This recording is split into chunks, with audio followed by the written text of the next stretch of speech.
Hello. The last Sunday in April every year is National Pet Parents Day. So when it rolls around, I hope all of you who always scoop the poop, pour the kibble, brush the kitty, love the dog, go on the walks, hire a health and safety team for your pet, and just be in the moment with your furry best friend. I hope all of you that do that celebrate big because you deserve a big pat on the back, but you're also so blessed because you have amazing animals that adore you and share their lives with you. So today I'd like to talk about what I consider my 10 doggone good to know tips that are perfectly wonderful for cat parents as well, that can help you become an even better pet parent than you already are. The first one is to establish a health and safety team.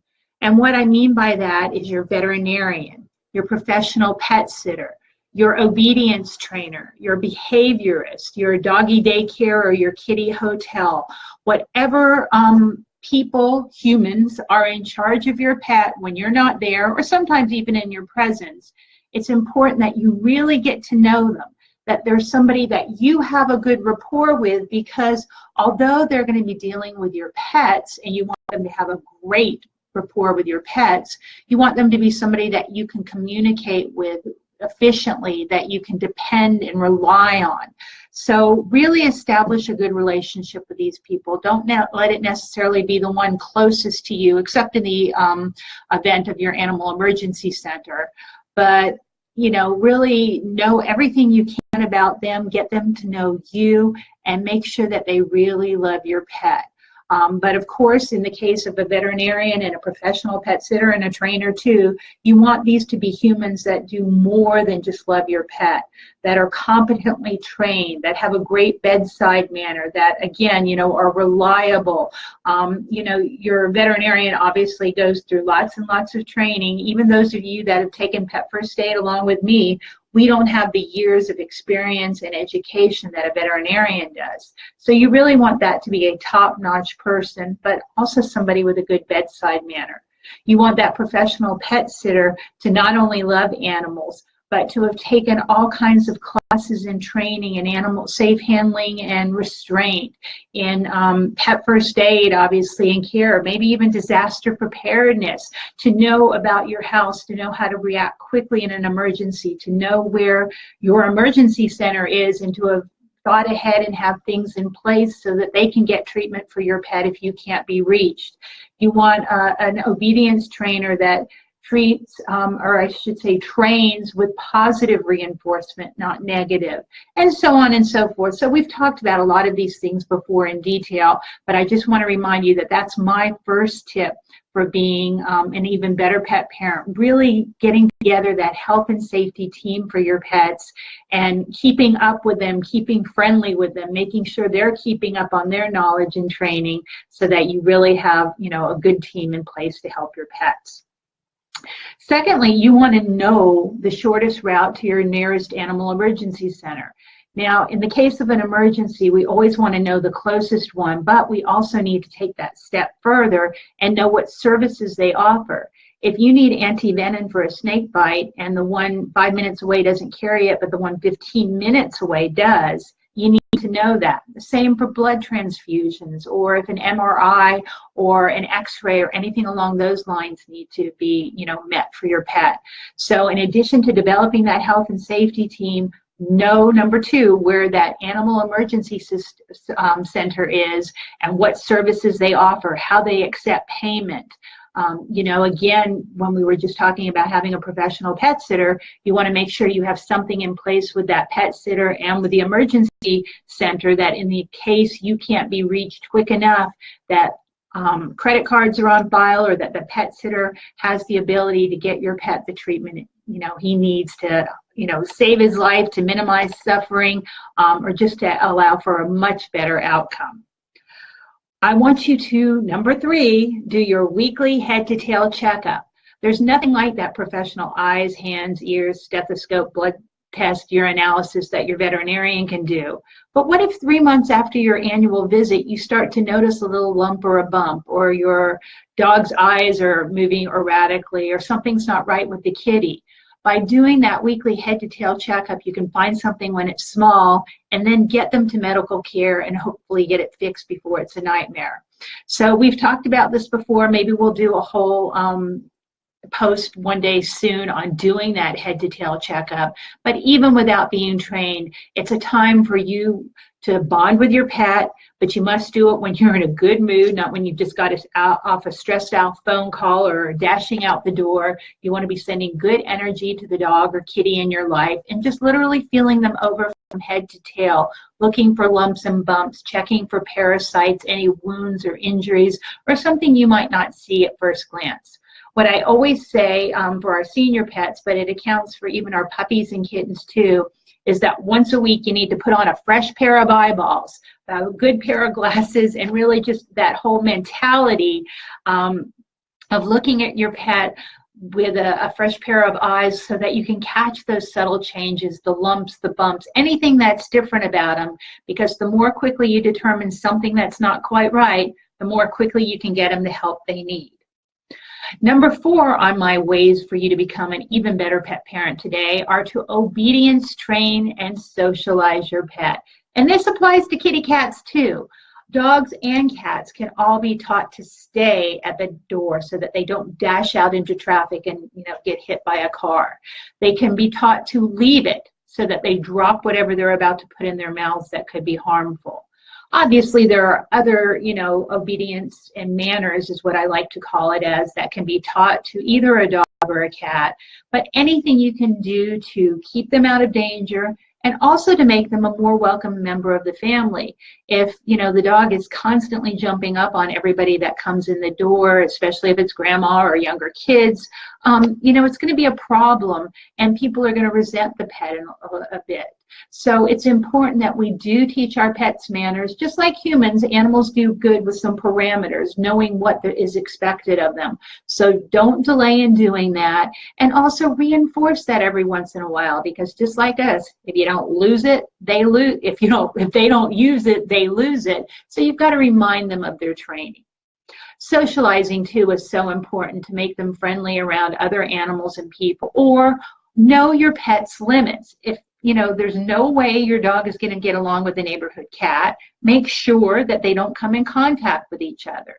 If your dog and the neighborhood dog don't get along too, make sure they're both always on leash, or that you work it out so that you're walking the neighborhood at different times. You just don't want to set up an animal for disaster. And there's only, so much we can do with personalities, human, canine, or feline. We all have our own ingrained instincts and behaviors to a certain degree that can be somewhat modified. But if your dog is scared of men with hats, make sure they don't come in contact. Or when you approach a man with a hat, ask him if he could kindly take it off. That's why a lot of our dogs get upset with office workers. I shouldn't say office workers. People that come to our house, like the meter reader and the postman, because they're often wearing hats or a uniform, and it just kind of gives a different presence. I would always have for some reason, my high school kids, when I was teaching them at the animal shelter, always wanted to wear their sunglasses on a Sunday morning. I guess, it was to imply, or because they had a late night out. You can't have sunglasses or anything like with a reflection where the animals can't see your eyes when they're looking at themselves. That can be, daunting to them. Also, having hoods or hoodies on can be a problem because it changes our shape and our appearance. So just, be aware of these things. And if somebody's approaching and you think your dog's going to go ballistic, see what you can do to modify the human's behavior or take the dog in another direction so that you just don't set him up for disaster. I'm just looking here. Kaya is scared of other dogs and she hides. Yeah, I know. And wonderful. I'm glad you're working on it.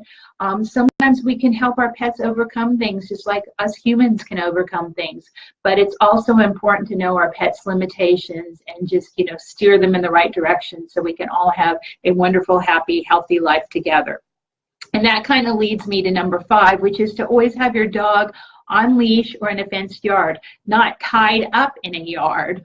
We've certainly talked about chained and tied up dogs before, but you know, it's not fair to the neighbors to have the pet roaming the neighborhood, defecating in everybody's yard, you know, running through plants or doing things along those lines. But it's also not fair to the dog, even though we may think he's having his wonderful freedom.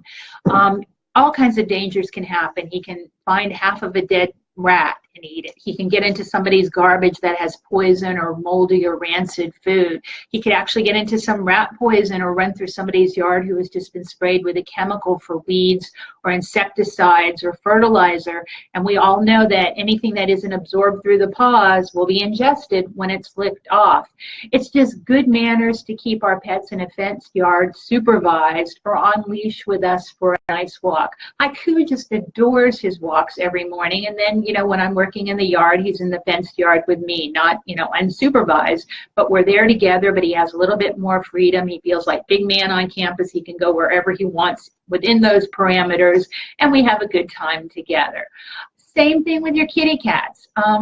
I know some cats are indoor-outdoor cats, but obviously any cat that's outdoors is set up for more disasters, whether it's injury from another animal, a car, poison, hawks, owls, other birds of prey swooping down upon them.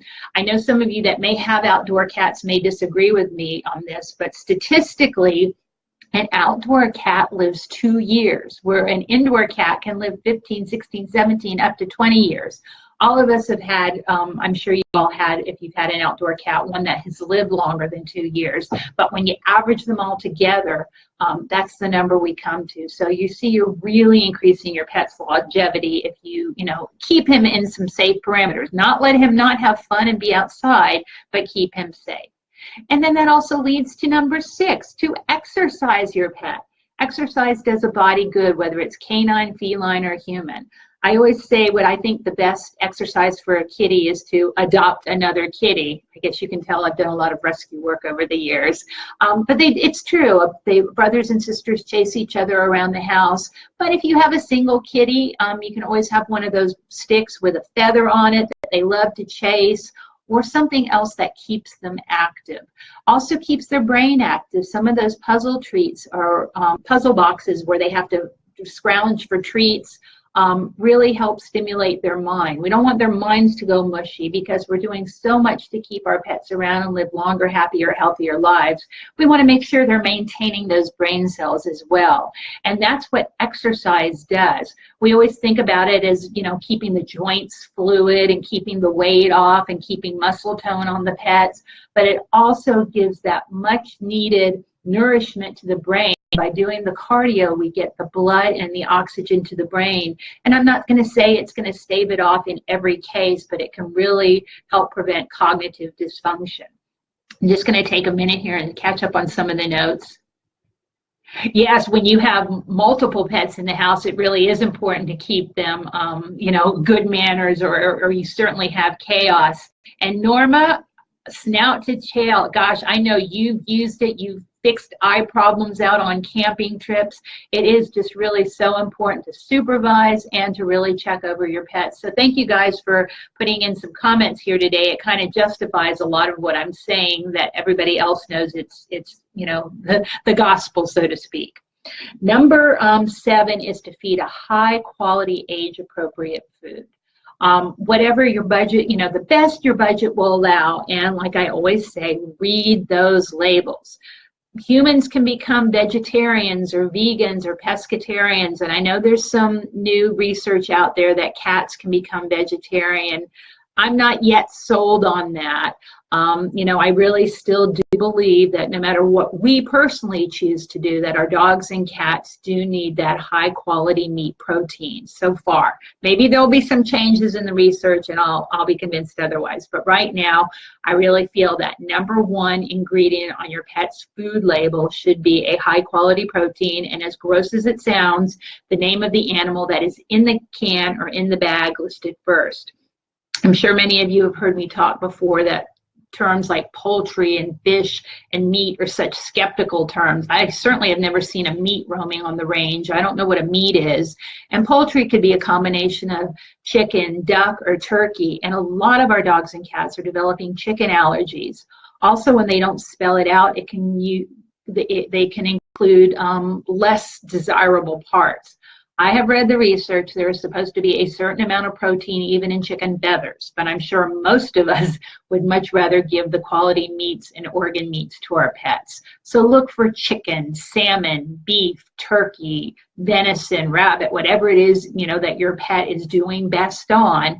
And you are really the judge of that. If you can feel the ribs but not see them, if the coat is shiny, the skin isn't flaky, there seems to be a good energy in the eyes, you're probably doing good by your pet. If any of those things aren't quite right, then maybe something needs adjustment. So much itching is caused by not just pollens and plant allergies, but by food allergies. And wheat, soy, corn, and sometimes chicken are right at the top of the list. So again, nutrition can be a whole full weekend day seminar here, but I'm just trying to give you some tidbits. Look for those high quality proteins, and vegetables are great, but they need to either be lightly steamed or very finely chopped or pureed, because our pet's intestinal tract is much shorter than ours and it doesn't have time to break down the cellulose, the plant fiber. So you need to help them do that ahead of time so that they really extract the nutrients from it. Number 8 is to ID your pet. Have that tag with their name and your phone number on it, and make sure it's up to date, and look at it weekly to see not only that it's still there, but that you can read it. Sometimes when those tags bang together, they either get dirty or the engraving rubs off, and somebody who finds your pet wouldn't be able to read it. Also check that little ring hook on it, because sometimes those pull apart and you can lose the tag, but also sometimes that little point, is sticking into your pet's neck and can be very uncomfortable. A while back, I did a Facebook Live here on Dig It collars, and they have a neat little patented clasp on it where the hooks hang separately from where you actually clasp the leash. So you can go back and look at that. All of these videos are archived on my YouTube page, The Sunny Dog, anytime you want to go back and look for them. But that's a really neat little novel thing. Also, make sure your pets are microchipped and that information is up to date. 2 things I want to say about that is, 1, anytime you move or change your cell phone number, you've got to update those records with the company they're registered with, whether it be Avid or Home Again or whoever it might be. Secondly, whenever you take your pet in for that annual veterinary visit, have the veterinarian scan your pet. It gives you peace of mind to know that the microchip is working, and also that it's still pretty much between the shoulder blades in the place that it was injected. Sometimes those do migrate and move elsewhere, and hopefully anybody with a scanner is learning more and more to scan even all the way down to the paws and all the way down the back. But it just gives you peace of mind to know it's working and where it is. So do that on your vet visit. Number 9 is me putting on my Bob Barker hat and saying, please spay and neuter your pets. I personally believe some pets are getting spayed and neutered a little bit too early, and we want to have those hormones in there to get all the growth and necessary development going. But to a certain degree, our hands may be tied by our municipalities. But it's so important we do have them spayed and neutered. It lowers the risks of prostate and mammary cancer. It does not make your pet get fat and lazy. We do that by not exercising them, by feeding them too many treats. Sometimes people give love with food, and we need to give it with time spent with us. One of the big things with females is pyometra. If a female isn't spayed, and in bluntest terms, it's an infection of the uterus where it literally fills with pus and kind of implodes upon itself and then becomes an emergency surgery. So for that reason, and also for the fact that for every human born, 15 puppies and 45 kittens are born, it's important that we keep down the pet population, because there are so many of them out there that need homes and forever homes and need to be loved by us. So don't forget or don't delay in spaying and neutering. And lastly, Sign up for a pet first aid class. Make sure you've taken one. I've got still some room in the May 20th one, my live teleconferences, which I now do just like this, where I can see you, you can see me. I can't see you today, but in the teleconferences I can watch you practice. You can see my slides and my videos, and you'll get a certificate upon completion. And it's just a really good way to keep up with the skills so that you will go on autopilot should something happen and your best friend needs you. So let me go back through this. It's to establish a good relationship with your pet health and safety team, which is your veterinarian, your professional pet sitter, your dog trainer, your behaviorist, your doggy daycare or kitty hotel provider, all of those people that work for your pet and take care of them when you're not available. Number 2 is to learn the shortest route to your animal ER and know what services they provide. 3, to do a weekly head-to-tail checkup so that you can find something when it's small and get it fixed before it becomes a problem. 4 is to obedience train and socialize your pets. Dogs, cats, or whoever you have, they all need to learn manners like every other family member. 5 is to always have your dogs on a leash or in a fenced yard supervised for you, and kitty cats as well. Cats can roam in the yard. There's some great what's called cat fencing, where when it goes up, it then also peeks inward. Or there are the coyote rollers that go on top that prevent animals from getting in and animals from getting out. So there's always a way around it. But the trendy thing with kitties these days is a catio, kind of like a screen porch for your cat, but with different places for her to crawl. Number 6 is to exercise your pet. I can't get all my fingers on here. Like I said, exercise does a body good, and not only does it keep the body fit, but it keeps the brain working because it gets well nourished with blood and oxygen. 7 is to read those pet food labels and feed what best your budget will allow, a high quality age appropriate food. Puppies need the puppy food, seniors need the senior food, but it's not always just about a number.